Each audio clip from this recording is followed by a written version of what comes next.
All kind of buttons.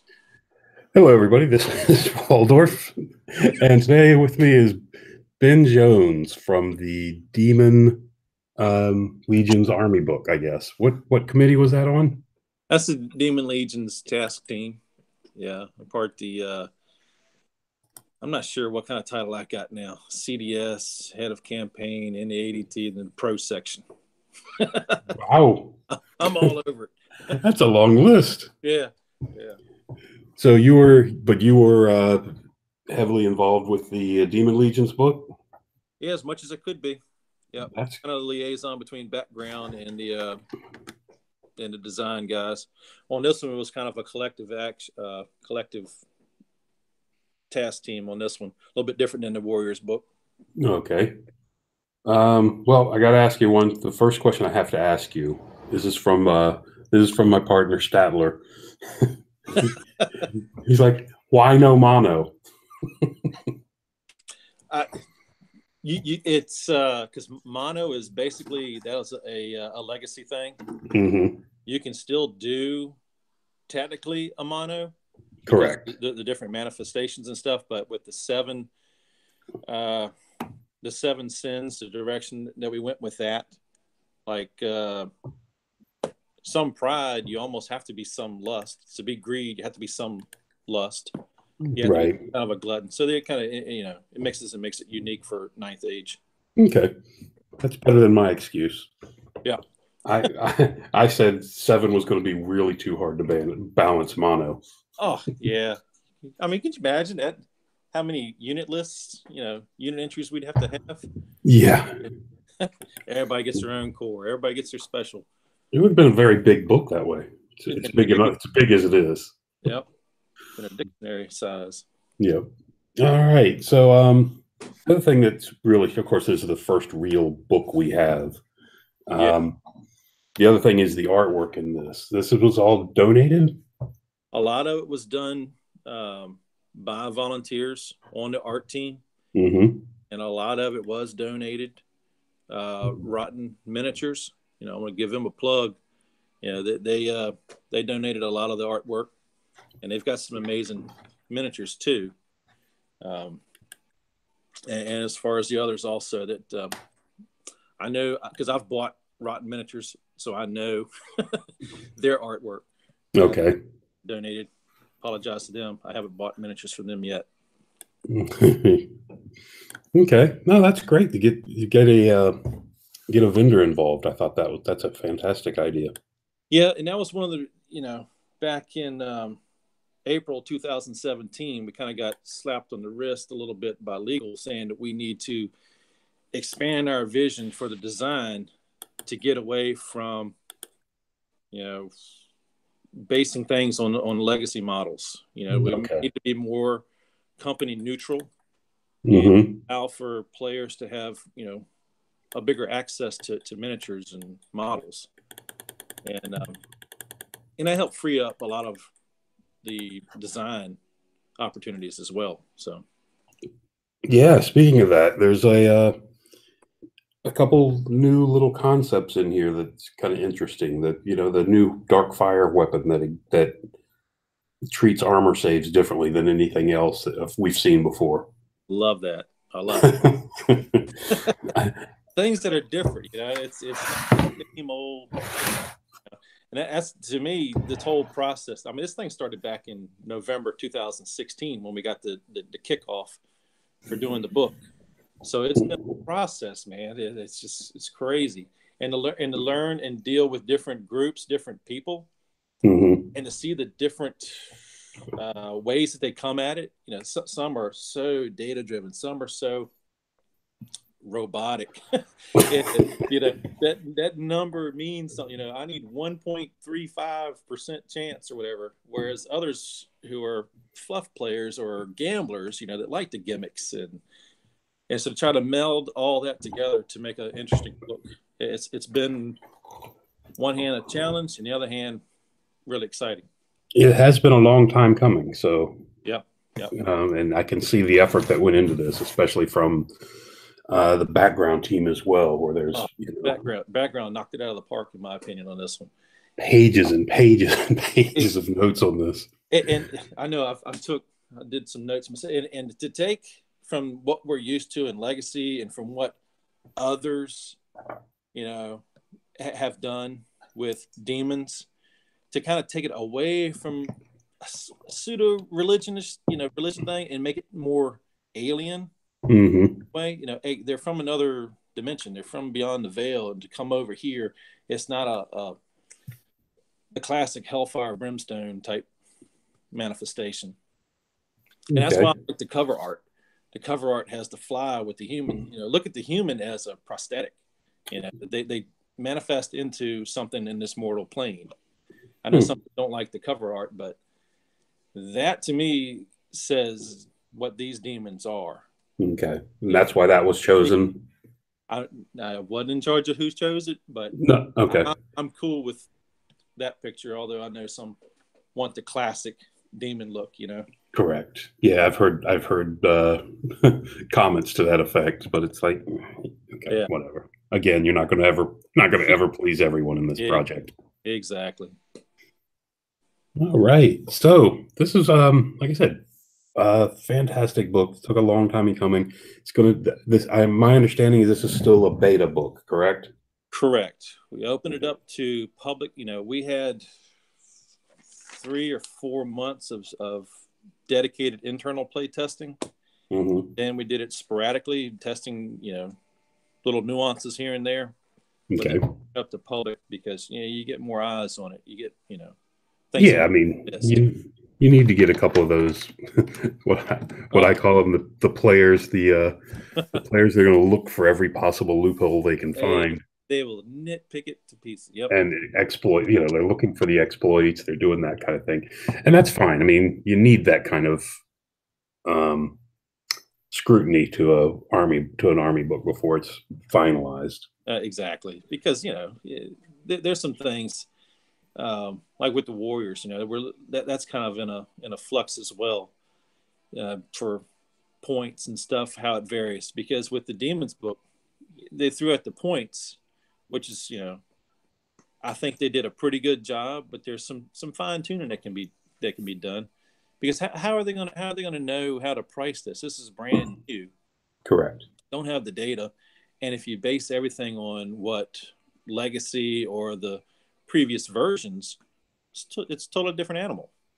So the pricing may be off on this one, but RT and BLT have joined together, and they'll get it right.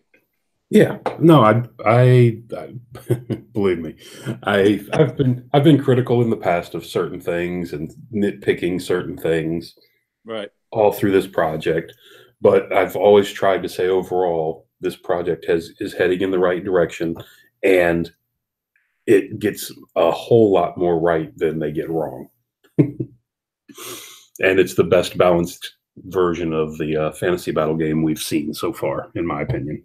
That it is. And it continues to move further in that direction. So, again, I've been critical, but I also try to be on the other side as well and say this is almost an impossible task. It'll never be completely balanced.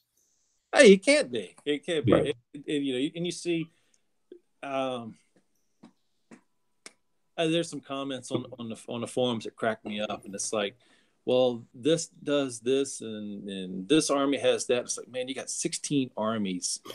There's going to be some overlap, and then there's some you have to be different. Right. Yeah. Like this book here, it may not be for beginners. This may be one of those finesse armies. Learn it. Just like when Tomb Kings first came out for Warhammer. Man, nobody touched that because it was a finesse army. But then when people learned it, they were walking the dog on people. Yeah, I can see that. Tomb Kings really didn't take off until 9th Age, where they actually fixed it. Hey, I was winning with them, so that knocks it how good they were. Okay, there you go. I'll give you that one then. If I can win with it, it's powerful.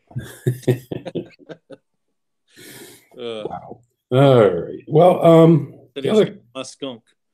What's yeah, exactly. I've seen your description, your name tag. That's right. I gotta. When do I get rid of that thing? I think it's May. It's been a year in May. Oh man! All right. So we'll hold the next tournament. Well, it's up to you. I It's know. up to you to get rid of it. You'll have an opportunity to get rid of it. I'll have an opportunity. Yeah. I'm not sure. I'll have to find that out. But yeah. All right. I need to get, we need to get that up for the other reason. All right. We need to remove the other title that was granted. Got to get that belt away from something. Oh, that's great. Yeah, and if you're not, we ran a CGL. For those not aware, we ran a CGL tournament, which is our club, and the winner was awarded a belt as the CGL champion, and been slipped down to the bottom table, didn't you? Yeah, it's because I was playing with other people's lists. Yeah, it was a fantastic tournament. I love that. Great. It was great. The one I felt sorry for was Andy not felt sorry for, but sympathized with. Andy put together a list that went 20-0, 3 games. 3 games. Unfortunately, somebody else played at 2 of those. Exactly. Yeah, you played your opponent's army in the first 2 games, and then you only played your own army in the 3rd game. Yeah. So anyway, that's kind of a sidebar to this whole demon thing. But anyway, so yeah, the other thing I'm hearing a lot of, I don't know, complaints, whatever. The demons lost their cannon. Yeah, that's upsetting to some people. Yeah, it was kind of, the Hope Harvester still has a shooting weapon. It does, and it's pretty nice. But yeah, it's no cannon, and it was a hard weakness that was put on. The heavy shooting thing. Yeah, the heavy artillery was a no, and a lot of the shooting stuff in general was to be limited. Okay. I mean, it's fine. It's what it is. It's just, like I said, again, people not thrilled with some of the changes. Yeah, the Hope Harvester is the one with the volley gun now, correct? Correct. And another. See, I'm kind of liking what I'm seeing with a lot of these, not a lot of armies, but in a few armies, the changes I've seen where it lets you play with veil tokens outside the magic phase. Exactly. And the demons can generate a lot of veil tokens. They can, and they've got the couple of those abilities that there's a they can. There's got an ability that lets units channel. Exactly.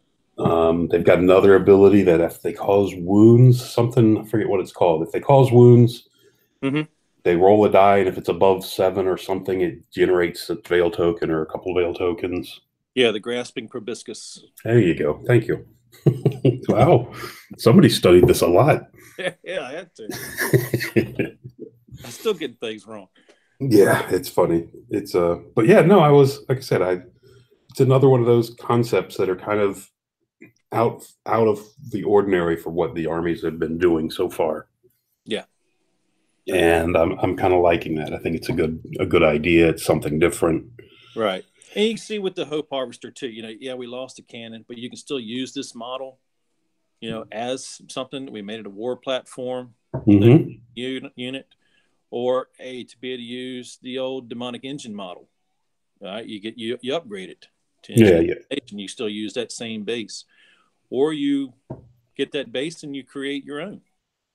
So, whatever you want for that model.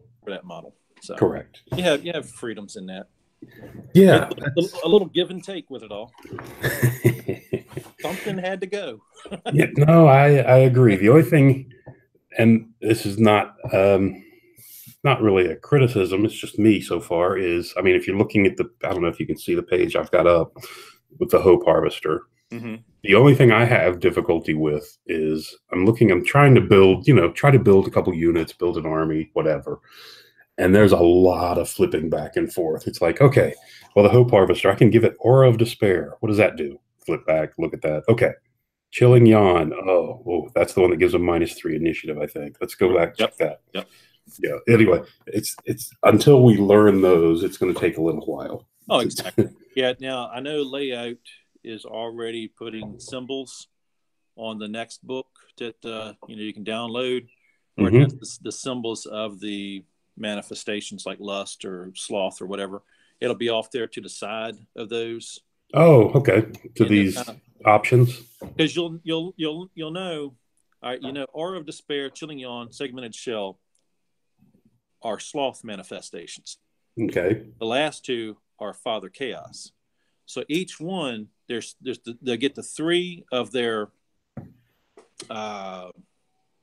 alliance. I don't know if you want to use that, but like if you look up the Blazing Glories, those are Pride, Bronze, Horns, Stiff Upper Lip. The other two are Father Chaos. So see, you can get that's how your alignment to that sin, and then you always get something from Father Chaos.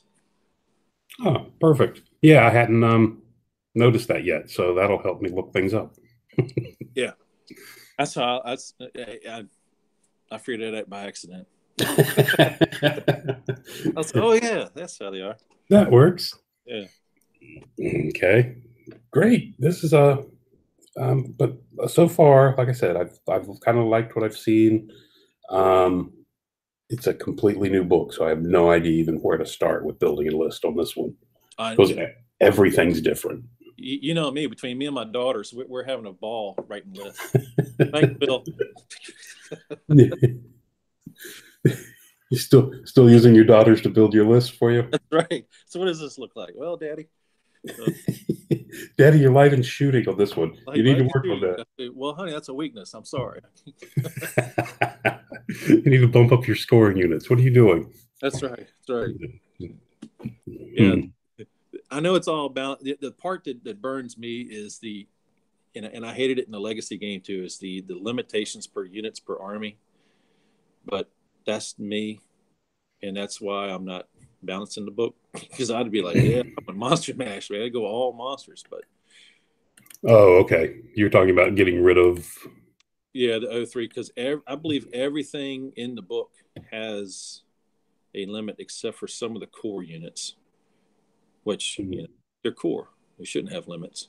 Well, even one of the core does, I think. The Imps, if I was not mistaken, 40 models per army. That's true, yeah. Because again, shooting is a weakness.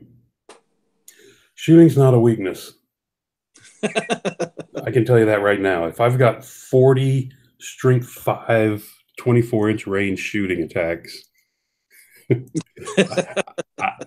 plus that thing you were just talking about, the volley, couple of those volley guns. Yeah. I don't know that shooting's a weakness in this army anymore. Well, it's AP. It's AP 0. Okay, that's fine. That's true. You're not going to have a good time against Equitane. Yeah, no, not gonna be nice. But although hey, it's AP 0, they won't get their extra Aegis. They don't need it. They're only failing their armor on ones. That's right. But no, Aeolodons. Yeah, see, that's something that's going to get me. Is all the names. I got to learn the names. Oh, the new model names. The new model names and stuff. Yeah, but I think that's fine. I mean, that we've gone through that before with this. Exactly. After 25 years in one system, I guess it's to be expected. Yeah, as much as I try to use the new names when we're doing battle reports or whatever. Oh, no. I'm listening to your reports. I'm like, no, Gene, this is not. And then there'll be times I get stuck where I just don't even know the new name. And it was like, whatever those guys were. Exactly. I do the same. What it's the old this. I don't know what it's called now. Yep. Yeah, I could fix that, of course, by quickly studying before I did the battle reports, but that would be too much effort. Nah, yeah, they don't want to do that. Gotta have some flaws. Makes it entertaining. Okay. So a weakness was supposed to be shooting on this army, huh? Yeah, mass shooting. Yeah. Okay. Avoidance and things like that. Didn't really want. That's why you don't see the quick to fire. That's true. There is not a lot of quick to fire or any in here, is there? I don't believe so. I don't think the Imps had it. And what was the other shooting unit? The Aeolodons, I think is how you pronounce it. Okay. Yeah, they're accurate, but they're not quick to fire. Okay. They can still move and shoot, but they're going to take the penalty for moving, but then it won't take a penalty for range. Got it.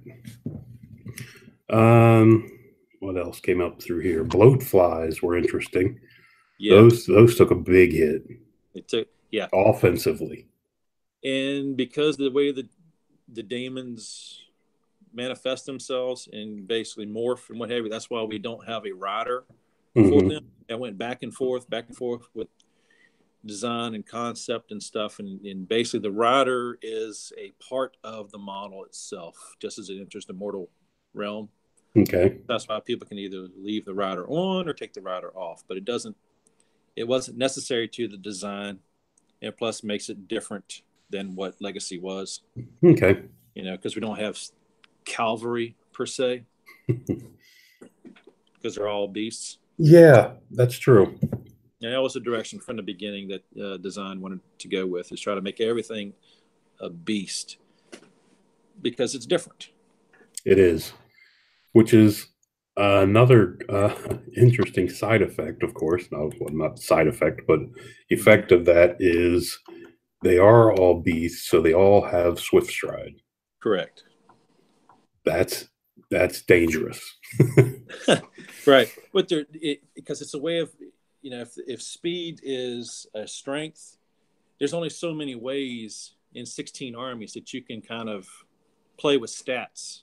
You know, so you have to be creative. And all right, how do I get speed without making their, you know, advance move 18 or something crazy like that, to try to differentiate between every army.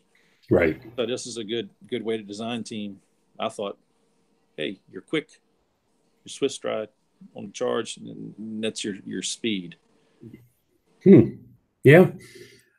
Again, a lot of magic, a lot of shooting, a lot of magic is all the magic that they can dish out. If you wanted to build it that way, they can. I mean, looking up at the army rule where they have the +1 to cast if you're using 1 or 2 die.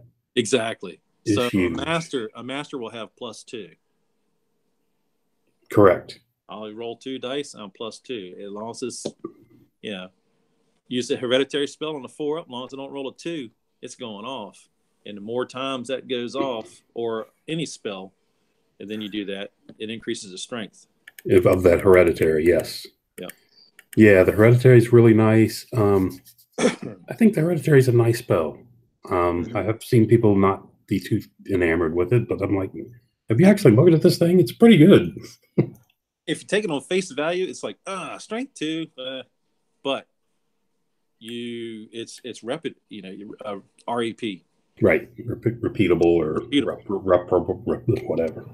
So a lot of them can take it, and then, you know, with the side effect of it is any spell that's cast prior to it increases the strength. Right. So now all of a sudden you got a pretty easy bolt thrower for 4 up.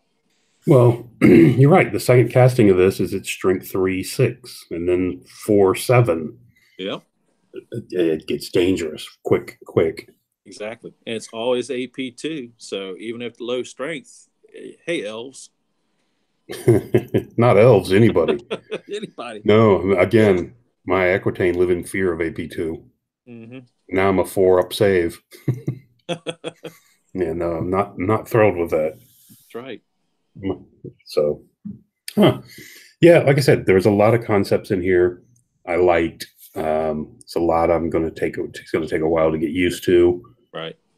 It's interesting. I actually did kind of like the Aegis save where it was variable between some units. Right. Yeah, it's not straight. That's, to me, that's my personal taste is good and bad, but you know, uniqueness again, and then you don't have items like other armies do, to where you can boost it or, you know, change it up. Like one guy can have a 4 up and a 2 up. So this way it's a little bit different. Yeah. And then the other weakness of the army was armor. Armor, yeah. There's almost no armor in this army. Almost none. I think one guy has armor. One guy has plate mail, I think. Yeah. He's got plate, and then there's one mount that for the Harbingers that gives a boost. And then the others, you just got to use the manifestation from Father Chaos, the Chitness Scales, I believe it is, gives you a +2. Yeah, but yeah, +2 to a maximum of 3. So that means no one's going to have better than a 4. Right, and now is a hard weakness. Nobody can have better than a 4. Okay.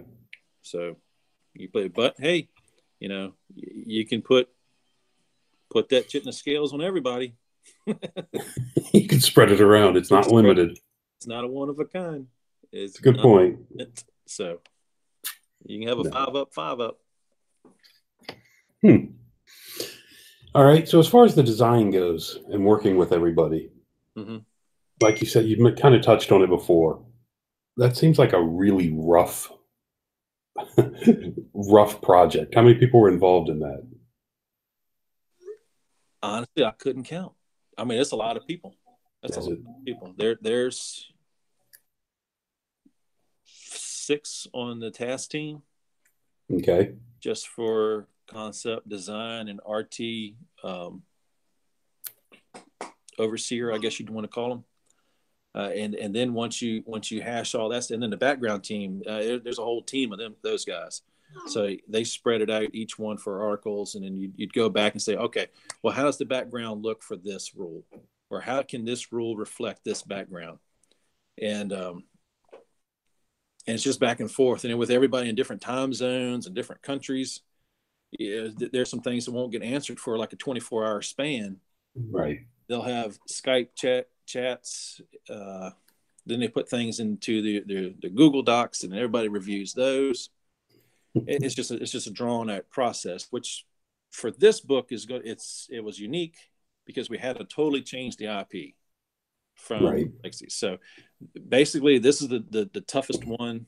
So now we've knocked this one out,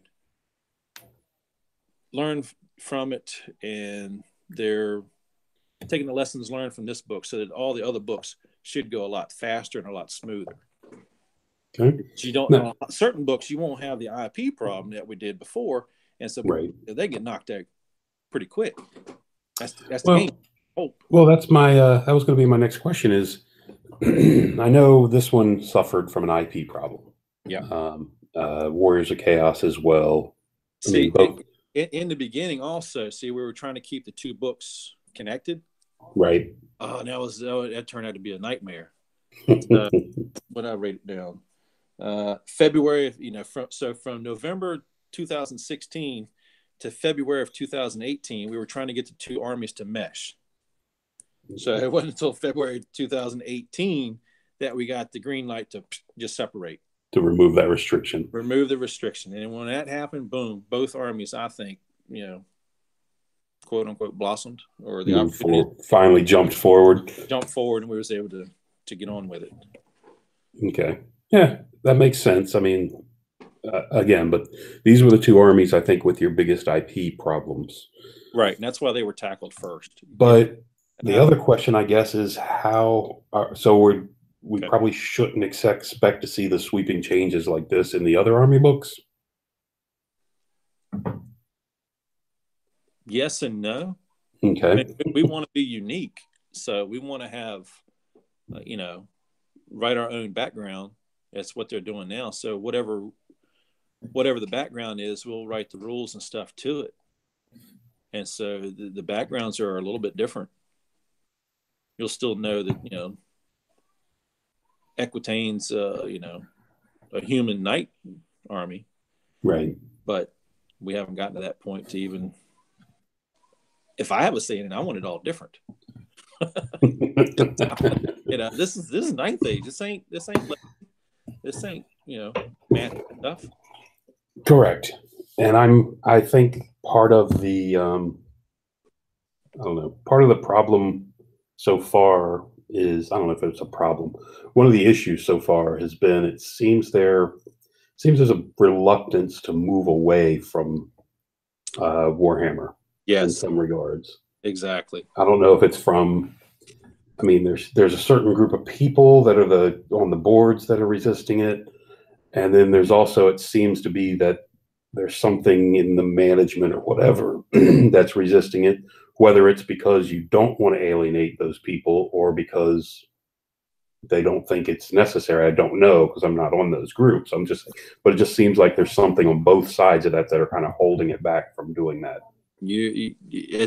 That's pretty accurate, because we don't want to alienate players. We don't want, people got all kind of money invested in models and collections. Right. And geez, you've seen mine. Well, you've heard of mine. I have never seen that in person, but I've seen Statler's, and believe me. Yeah.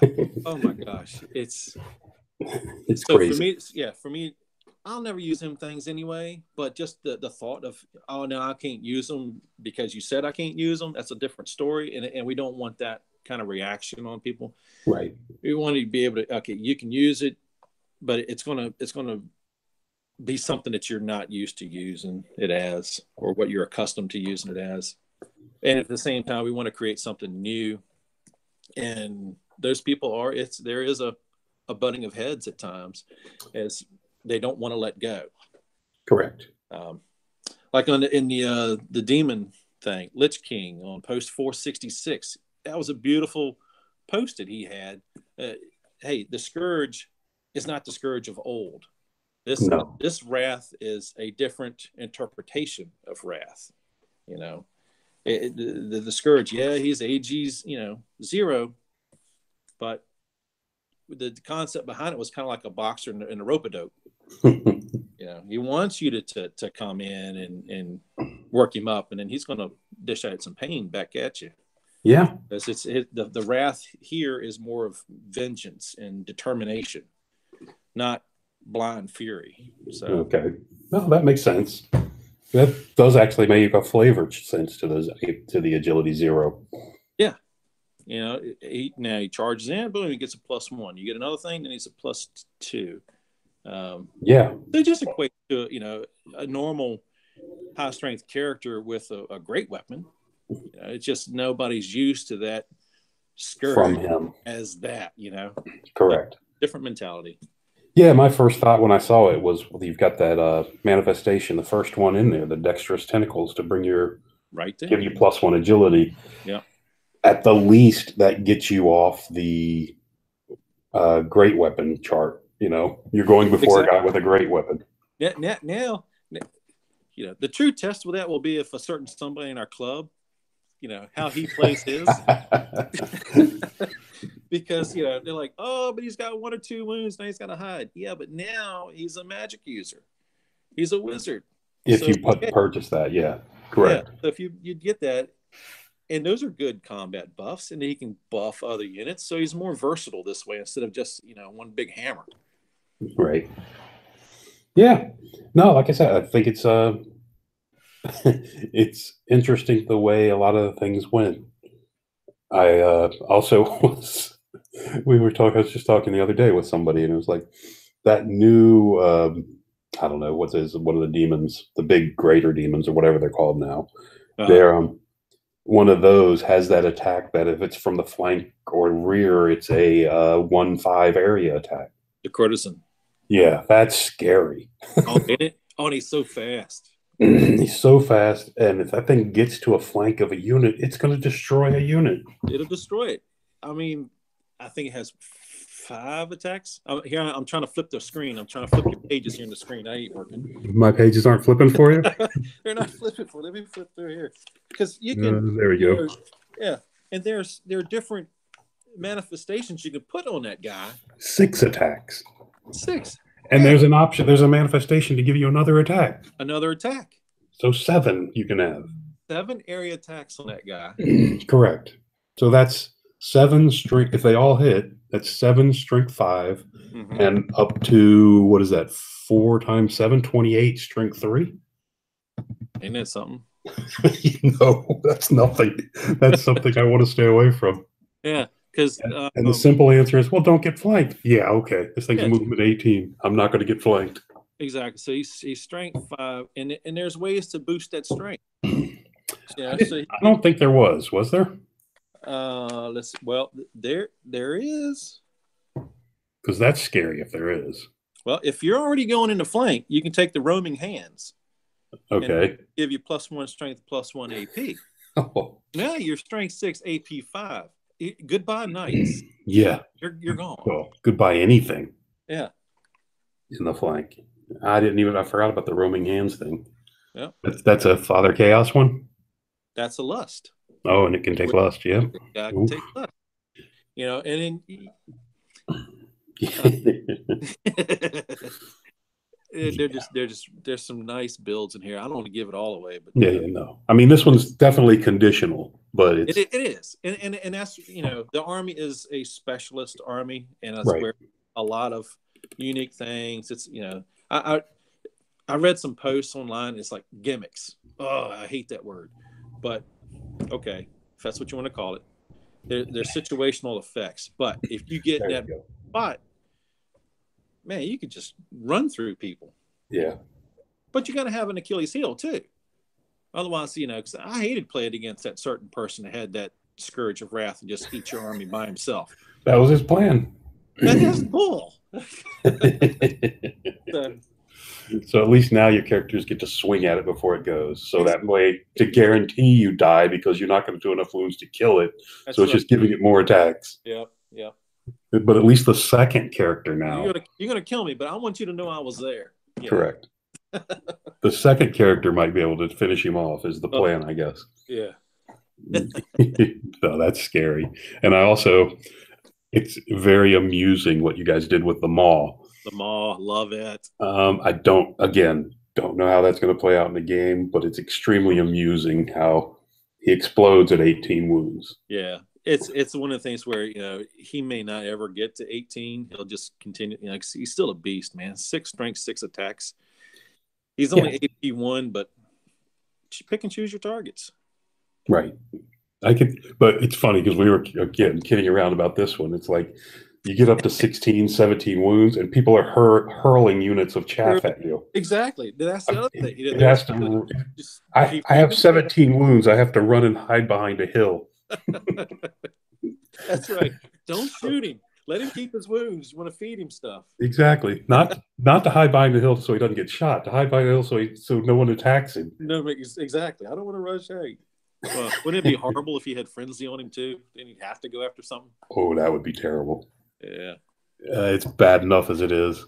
Yeah. I mean, like I said, people are going to be hurling harpies and goblins and whatever they can at this thing. Exactly. But yeah, no, I mean, that's a very fun model. I don't know. Again, I mean, and I call it fun. Who knows? Maybe it'll turn out to be a fantastic model in the game, and that 18 wounds is not a limit you hit that often because he's only tough 5, so he's going to be taking wounds. He's going to be taking wounds, yeah. He's got, you know. And he has no ward save except against magic. But he has the regen. He has regen, right. I was going to say, he's the only one that has a regen that I know of. Okay. Yeah, so he's got the fortitude 5 up and then the aegis. Which, to me, I would have loved to have this dude against Messing's Empire all cav list. I'd have just run that dude up there and it would all bloom. And 2d6 toxic attacks, maybe I could have finished off some of his units. 2d6 toxic attacks? Yeah, see it when he blows up. Oh, when he blows up. Yeah. Inches. There's 2d6 toxic attacks. You don't want him to blow up. That's a 600-point model. That's... Oh well, 750 after you add your manifestations to it. No, I'd keep him cheap and just run it. He's a kamikaze. Go get him, buddy. Kamikaze. Okay. Stay the apprentice. You know me. This is what's amusing. I mean, we're doing this weekend. We have that one-day tournament, so I'm just waiting to see what you pull out to this thing. I know. I'm trying to find what painted models I got so I can use this thing. There's so many things I would like. The Myrmidons I like a lot. The Imps I think are a fantastic unit. The Imps actually scare me. Yeah. The shooting power from that unit just scares me. Which, but again, I'm just purely based on look. You know, Oh yeah. never seen this army played, so can't say anything about anything Right. definitively at all, other than just ooh, I don't want strength 5 shooting coming at my orcs. Well, see, the imps are nice also because see, here's a change. Usually, it was the champion or the unit that was the magic user. Mm-hmm. When we tied it to the standard bearer. Yeah, I saw that. So yeah, it's another odd change, odd, interesting, whatever. Right, and then you Yeah, have the chariots that can be standard bearers, to help with the combat and stuff. right. Yeah. The again, back to the going back to the imps again. Mm-hmm. They their strength 2, toughness 2. Yeah. I mean, sorry, I keep going with that. Resilience 2. See, I was right along with you. There you go. Yep. So, I mean, that in itself, I mean, they're fantastic shooters, but they're very fragile. Fragile, yes. I mean, you got to protect them, and at what is that, 23 points a model for the initial 10? Right. That's gets dangerous. Yeah, you need to put them kind of back. In the range isn't. It's 24, which is good. It's average. But they don't have quick to fire. Nope. So it reload. Reload. I kind of hate that one, but you're already fearless, so you can't do that. Right. So they can't stand and shoot. Right. Ugh. Yeah, that's rough. But anyway, so the other interesting model I saw that really stood out to me was this one, the Titan Slayer Chariot. Oh, I love it. It doesn't look much. It doesn't look like much until you start looking at the zoning capabilities of the model. Right. Yeah, I'm like looking at this and I'm like, look, giants are real popular. They won't be after this thing starts showing up. I was going to say, somebody likes to run 2 damn spiders. Yes. So. Yeah, those spiders are not going to be happy about this model. The only thing I got going for me is its movement 6. Oh, no. It's advance and march. Yeah. So I'll inch up. I can maybe give it centipede legs, and that's 7. And then when I charge you, it's plus D3 because you're a big boy. Yep. So. Oh, believe me, I've looked at this one. This one scares me. Yep. I mean, the resilience 7. Oh, sorry, strength 7 for strength 7. It's low impact, only D3 plus 1, but they're multi-wound. Multi-wound. So this thing's gonna kill monsters. But it's slow moving, so right. It's like you said, zoning. It's zoning people away from it. Right. So you can kind of direct where it goes. See, I learned a new word, man. This is zoning. Zoning, yeah. that was like I don't know, what was it, 8-10 years ago when we learned the word chaff. Exactly. Yeah. What is this chaff nonsense? Why do you keep saying chaff? Oh, that's not good. Oh, well, it's cannon fodder. Okay. When we went from the days of just slamming units into each other to actually thinking about some things. I know. I miss those days. Oh, boy. Yeah, think about my rear and my flank. What? What do you think? What do you think of Claude Fiends? I like what I've seen so far. They are scoring, which is fantastic. Right. Where they were not before. Mm-hmm. What's the difference? What am I looking at? Real tough. They're tough 4 strength. They lost the strength. No, they're strength 4. Strength 4. Yep. I don't see the big change in them. Was there? Am I missing something? Specialized toward large models. The smother rule. Correct. To get +1 to hit and +1 to wound. Against large. Ooh, ogres aren't going to be thrilled with them. No. And then the beautiful one that I like, Brood Mother. When have you ever been able to raise demons back? This is the Brood Mother is another interesting manifestation. Yeah, and it's raise, not recover. Correct. Bring them back. Oh, is it raise? I had missed that part. Yeah. Who is that? Broodmother is lust? Broodmother is gluttony. Yep. Yeah. Roll D6 and the number of unsafe raises D3. God, I had not noticed that. Oh. Because the other thing about Broodmother that I noticed, and maybe I'm reading this wrong, tell me, you might be able to tell me. Sure. At the end of the round during which the model is engaged in combat, roll D6, add the number of unsaved wounds caused by close combat attacks. Right. That is not casualties, that's unsaved wounds. So if they run into an eagle and do 6 unsaved wounds, they automatically raise. That's not capped at the model. So the way I read it, it's not capped at the wounds the model has. It's the wounds you cause. Correct? Correct. Or are you sure? Okay. No, it's by call. Yeah. See, because you roll a D6 and add the number of unsaved wounds caused. Right. By attacks. Yep. Yeah. So somebody chaffs you with an eagle, you're giving them D3 more wounds worth of models. Right. Because they're going to charge the eagle, kill it, and grow another one. If exactly. They have this, they have the manifestation. Exactly. So as written right now, that's the way it is. Now, I've already brought up a couple questions with Broodmother on the internals for clarifications. Right. So, I mean, even without that, I mean, you're still going to raise. Well, I guess on an eagle, you'd still need to roll a 5. But if it was capped at its wounds, right. But these things, I see these things. I see my initial thought was the minimum size 3 or 4, 3 or 4 of them. Right. Run them, kill as much chaff as you can, and grow. Right.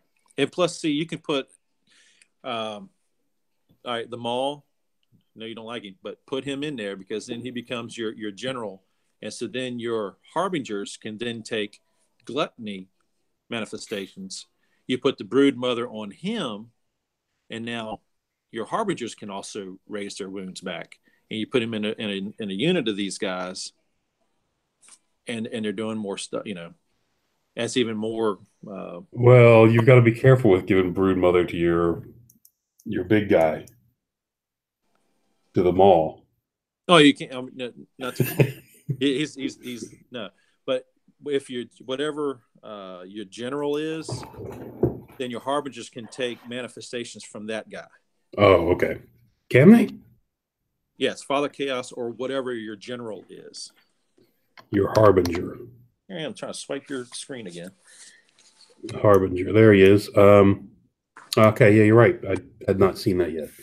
Manifestations of Father Chaos or manifestations available to the general. Right. Okay. Now, if you make your Harbinger your general, then you're only going to get Father Chaos manifestations. I know some people were asking about that. Well, if you make your Harbinger the general, can't you use any of them? No. Right. Okay. I see that. That's a nice ability. That's at least giving something to tie it to the general of the army, which I kind of like. Right. And with the manifestations being guiding or non-guiding, now you can, if your general has, pick one. It's in the squiggly lines, the red squiggly lines. He can now give it to a unit within the dominant ones. Yeah. Yes, correct. He can push that out. So it's like your general's a buff wagon. Yes. Yeah. But you couldn't do that before. So. But it doesn't. My understanding is it doesn't work for him. I mean, he has to select himself to get it himself. Correct. He doesn't give it to himself and a unit. Is that the way it works, or does he give it to? Because I thought with dominant. Well, you got the Dominion's different. Yeah, Dominion's different. Okay, I was thinking that of Dominion. One is in there, inspiring presence. The other one is, wait a minute, intermission screens. Yeah, see, I may be mixing up the dominant and the Dominion. Where did that go? You took the guiding versions. Yeah, the guiding versions. Yeah, usually you'll be in a unit, I believe. a month. Yeah, only But characters. mainly, yes, mainly those I think are mainly for the little guys. The heralds. Yeah, the harbingers, and then Harbingers. the standard size guys that can actually fit in units, like the omen, deceiver, those guys, because it helps your units. Game +1 scoring. Yeah, the Dominion's the one that you can transfer. Got it. Yeah. Again, I'll go back to the same thing I said before. A lot of new, interesting concepts with this army, right. and I'm hoping, moving down the line when they start doing others, I would really like to see them tie more, especially with armies like the orcs, tie more to the general. If you take this type of general, it puts restrictions on your army or whatever, gives you bonuses here, but you lose this. Right. You know what I'm saying? I'm just hoping they tie more to that, because I think, especially an army as varied as orcs and goblins, I just think that gives you a flavor to it that's even better. But anyway, just me. Yeah, I can't say a word. Oh, look at this. Found somebody else on the board message, one of the teams that I can mess with. That's right. It's a gag. I can't say it. The gag order's on you. That's it. Okay. So I can't get you kicked off at this tonight? No, you ain't getting me kicked off. So, I know nothing. There you go. All right. Well, this is like I said, this is a really good start for the army books, I think. I love the direction. I love the way that the teams came together. Layout did an awesome job. Ari 78, he did a fantastic job of, just putting on many hats here and pushing this thing through. St. Barbara and Crafty, just top-notch guys, and all the design guys and background. So, well, let me ask you this though. A question that comes to mind for me is the book, the slim book part of it. Basically, from this page, it's up on the screen on. Right. Was it delayed? I mean, it seems like that could have been put out much earlier, and then the background follow, just kind of like what's happened with every other army. Or was that kind of delayed because of changes to the background affecting the design? No changes in background. We had to change a few things to make it fit background, because we're supposed to be background driven. Okay. You won't have it 100% of the time, but majority of the time, that's what we have to do. And then there's some names that had to be worked out and some kinks and stuff like that. And the whole premise was to put this book out complete, back and rules, so that we can have this leeway time of you, because it is new, read the fluff, understand the background. That will explain why some of these rules are the way they are. Okay. Instead of just putting out the slim book, everybody got the rules, and they don't care about the fluff, and you have argument, well, why is this? Why can't I do this? Or this seems silly. Well, now this way you see why things were done in the way they were. And the slim book is separate so that we can make changes to the rules part of it without having to relay out the background and the fluff section. Okay. So they've done a great job, in my opinion, of thinking ahead and being able to use different parts so they can fix one part without messing up the whole thing. Okay, that makes sense. But I mean, like I said, the Demon book was a long time in coming. Oh, well, like I said, we spent a whole year and a half trying to mesh the two books together. Right. And then, from February to October, boom, things came, fell into place. Right. And then it had to change some things after play testing. Internal play testing made their notes and comments. So, and it's so many steps involved in it. And then kicking it to legal. Hey, is this are we infringing? Nope. You all clear? Then we can run with it. Yeah. It sounds like a lot of committee involved in that, approvals and things like that. Yep, it is. And everybody's got different ideas, and everybody wants their idea pushed. Then you got to find that compromise, and then you have another committee come in and say nope, and they scrap it. Then you go back to starting board and. Yeah, it does seem like you need a lot of people who can work together well and cooperate and are willing to listen and make changes, and Yep. Yeah, it's a lot, and people get real life issues and they drop, and then you got to pick up where they left off, or that kind of slows things down as well. So, but it's in any project of this scale, I'm sure. All right. Well, I think that about covers it for what I had. Anything else you got in your notes that you wanted to make sure that got brought up? Let's see. I already talked about the Scourge and why he is what he is. Yeah, I'm sure that was a big topic. Yeah, exactly. I know people. I saw that demonic legion, the post on the forum, and I was like, I just can't dig through that. I'm reading it, but I'm not going to post, because if I post, I'll get notification. I've made that mistake before, so I'm just going to read and take notes. But I think that's pretty much it. I'm just ready to 20-0 you next Saturday. Yeah, it makes me nervous. This army's just, I just want to push my maul up there and let you fill him up. So I don't have throwaway troops to fill that thing up. I guess I do. I could throw squigs at him. You can throw. Oh man, squigs probably eat him up. Great day.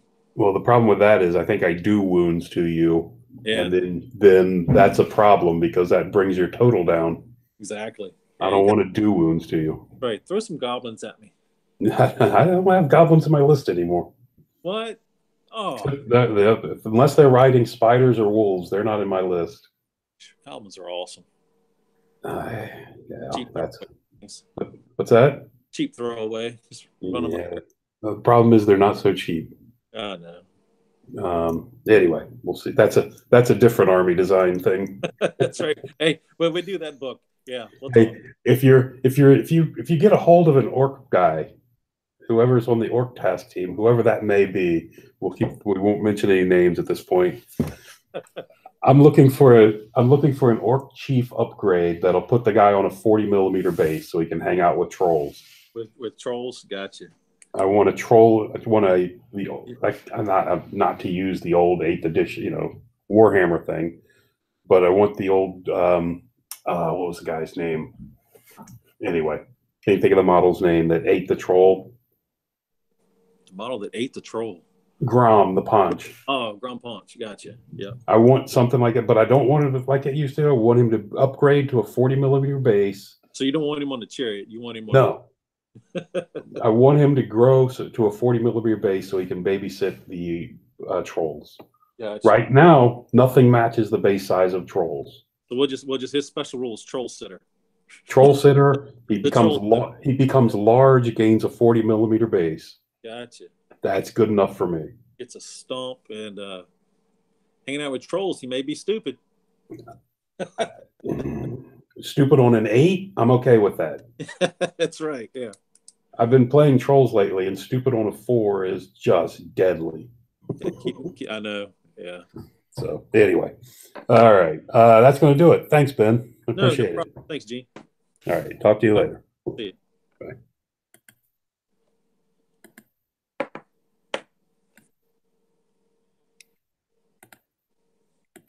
Clicking it, click.